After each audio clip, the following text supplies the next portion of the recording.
आप सोचिए, आपके शहर की सबसे बड़ी दुकान आपको एक स्पेशल ऑफर देती है, अगर मेरे यहाँ से आप सामान खरीदोगे मैं आपको 30% डिस्काउंट दूंगा। ये सुनने में बढ़िया लग रहा है ना? लेकिन एक कंडीशन है, बदले में आपको अपने घर का सामान मुझे देना पड़ेगा। अब आप सोच में पड़ जाओगे, डिस्काउंट तो बढ़िया है लेकिन अपने घर का सामान देना क्या सही रहेगा? दोस्तों, बिल्कुल यही खेल इस वक्त इंडिया और अमेरिका के बीच चल रहा है और इसका नाम है ट्रेड डील। देखिए, हर देश एक दुकान की तरह होता है। जब दो देश आपस में व्यापार करते हैं तो वो एक दूसरे के सामान पर टैरिफ लगाते हैं। टैरिफ मतलब एक तरह का टैक्स होता है। जैसे पहले अगर इंडिया का कपड़ा अमेरिका जाता था तो अमेरिका उस पर 50% टैक्स लगा देता था, यानी कि 100 की चीज वहाँ 150 में बिकती थी। इस वजह से हमारा सामान वहाँ पे कोई भी नहीं खरीदता था। अब देखते हैं नए ट्रेड डील में क्या चेंजेस हुआ है। ये साल की शुरुआत भारत की अर्थव्यवस्था के लिए एक चैलेंजिंग मोड पे लेके आई है। ये ट्रेड आने वाले दशकों में दोनों देश के रिश्तों की दिशा तय करेगा। जहां हर तरफ उत्साह की माहौल है, वहां पे कुछ सवाल भी खड़े हो रहे हैं। अमेरिका ने इंडियन प्रोडक्ट पर लगने वाले टैरिफ को 50% से घटाकर सीधा 18% कर दिया है। ये उन व्यापारियों के लिए एक बड़ी राहत है जो लंबे समय से अमेरिका मार्केट में एंटर करने के लिए स्ट्रगल कर रहे थे। पर बदले में भारत ने अगले 5 साल में अमेरिका से 500 बिलियन का सामान खरीदने के लिए वादा किया है, जिसमें mainly oil, natural gas, aircraft, agriculture और एडवांस टेक्नोलॉजी शामिल है। पर इस लिस्ट में भारत भी कहां पीछे रहने वाला था। भारत के एक्सपोर्ट लिस्ट में टेक्सटाइल, मेडिसिन, सिल्वर, गोल्ड और एग्रीकल्चर प्रोडक्ट भी शामिल है। भारत के एक्सपोर्ट लिस्ट में सबसे पहला नंबर आता है टेक्सटाइल का। क्या आप जानते हैं, अमेरिका में बिकने वाले कॉटन टू फैशन पूरी चेन भारत के तमिलनाडु स्टेट से आता है। तमिलनाडु को भारत का टेक्सटाइल पावर हाउस कहा जाता है। पूरे भारत में लगभग 40% टेक्सटाइल प्रोडक्ट यहाँ से आता है। अगर आप अमेरिका या यूरोप के किसी बड़े होटल में विंडो स्क्रीन या टेबल क्लॉथ देखते हैं तो ये काफी चांस है ये जरूर तमिलनाडु में बना होगा। दूसरी नंबर पे आता है मेडिसिन। भारत दुनिया की फार्मा ऑफ द वर्ल्ड है और अमेरिका हमारा जेनेरिक मेडिसिन का सबसे बड़ा खरीदार है। इसीलिए भारत ने वही फॉर्मूला लिया और असली मेडिसिन को बहुत कम पैसे में बनाकर अमेरिका को बेचा, ताकि अमेरिका के लोगों को सस्ते में मेडिसिन मिल सके।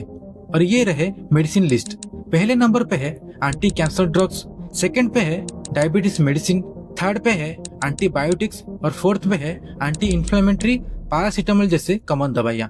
भारत में ऐसे भी स्टेट हैं जो फार्मा ट्रायंगल बनाते हैं और सबसे ज्यादा एक्सपोर्ट करते हैं, और इसमें गुजरात सबसे आगे है और इसके पास 20 से 30% तक शेयर अवेलेबल है। गुजरात का मेन सिटी अहमदाबाद और बड़ोदरा में जाइडस, सन फार्मा, टोरेंट जैसे बड़े कंपनी बड़े स्केल पर यूएस को मेडिसिन सप्लाई करते हैं। उसी तरह एग्रीकल्चर सेक्टर भी अमेरिका में बहुत ज्यादा डिमांड में रहता है और इसमें बासमती राइस सबसे ज्यादा एक्सपोर्ट किया जाता है। भारत दुनिया का सबसे ज्यादा बासमती राइस एक्सपोर्ट करने वाला देश है। हरियाणा, पंजाब और यूपी जैसे स्टेट में सबसे ज्यादा बासमती राइस मिलता है। अब चलते हैं अमेरिका के एक्सपोर्ट लिस्ट में। इसी लिस्ट में बड़ा मुद्दा जो काफी चर्चा में है वो है एनर्जी सेक्टर। इसी सेक्टर में ऑयल और नेचुरल गैस को मेनली इम्पोर्टेंस दिया गया है। देखिए, ट्रेड डील से पहले हम रशिया से ऑयल एंड नेचुरल गैस खरीद रहे थे। 2025 और 2026 के रिपोर्ट के हिसाब से हम रशिया से सालाना लगभग 600 मिलियन बैरल से लेकर 700 मिलियन बैरल के बीच तेल खरीद रहे थे। लेकिन अभी खेल पूरा पलट गया है। नए ट्रेड डील के हिसाब से हम रशिया से तेल लेना बिल्कुल बंद करेंगे और उसके रिप्लेसमेंट में हम अमेरिका और वेनेजुएला से तेल लेना मैंडेटरी किया गया है। जो ऑयल अमेरिका से भारत आएगा उसके पर बैरल हमको इंडियन रुपीस में 5,250 से लेकर 5,450 के अंदर देना पड़ेगा एंड ऊपर से शिपिंग चार्जेस जो है वो अलग से आएगा। अब आते हैं एग्रीकल्चर सेक्टर पे। अमेरिका से भारत को एक्सपोर्ट किए जाने वाले प्रोडक्ट में सोयाबीन ऑयल, आलमंड, एप्पल और कुछ डेयरी प्रोडक्ट भी शामिल है। देखिए, भारत में मिलने वाले सोयाबीन ऑयल मध्य प्रदेश से आता है।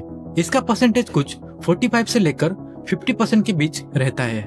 इंदौर, भोपाल और उज्जैन जैसे शहर में उसके बड़े हब्स होते हैं। अगर सोयाबीन ऑयल अमेरिका से एक्सपोर्ट होके इंडिया में बिकने लगा तो ये उन किसानों को नुकसान पहुंचेगा जो सोयाबीन की खेती करते हैं। और सबसे बड़ा नुकसान तो एप्पल और डेयरी प्रोडक्ट में दिखाई देगा। नए ट्रेड डील में क्लियरली बताया गया कि अमेरिका से एप्पल ज्यादा मात्रा में एक्सपोर्ट किया जाएगा। पहले अमेरिकन एप्पल पर 74% तक टैक्स होता था, इसलिए ये इंडियन मार्केट में 250 रुपए से लेकर 300 रुपए किलो होता था। अब अमेरिका से टैक्स कम होने पर ये 120 रुपए से लेकर 150 रुपए किलो हो सकता है। लेकिन इंडिया दुनिया का 5th सबसे बड़ा एप्पल प्रोड्यूसर है। इसका पूरा क्रेडिट जम्मू एंड कश्मीर को जाता है। यहाँ पर 70 से 80% एप्पल उगाया जाता है। लेकिन अब अमेरिकन एप्पल के ऊपर टैक्स कम होने के बाद दोनों का प्राइस लगभग बराबर में आ सकता है। इसका इम्पैक्ट सिर्फ और सिर्फ इंडियन मार्केट में दिखाई देगा और सबसे बड़ा इम्पैक्ट डेयरी मार्केट के ऊपर आएगा। अमेरिका अभी मेनली डेयरी प्रोडक्ट को इंडियन मार्केट में लाने का प्लानिंग कर रही है। लेकिन सवाल इस चीज का है, अगर अमेरिका डेयरी प्रोडक्ट को इंडियन मार्केट में बेचने लगा तो ये पूरा हमारी रोजी रोटी के ऊपर बुरी तरह प्रभाव डालेगा।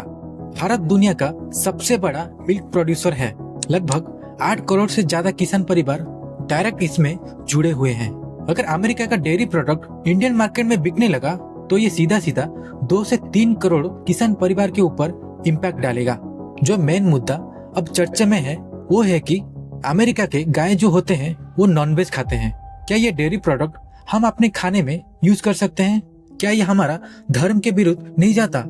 अब देखेंगे ट्रेड डील का फायदा और नुकसान क्या है। ये बात तो पक्का है, भारत में रोजगार की मात्रा बहुत तेजी से बढ़ेगी, क्योंकि टैक्स कम होने पर जो छोटे बिजनेसमैन हैं उनको मौका मिलेगा अमेरिका मार्केट में एंटर करने का। दूसरी तरफ हमारे छोटे किसान और लोकल बिजनेस के ऊपर खतरा आएगा।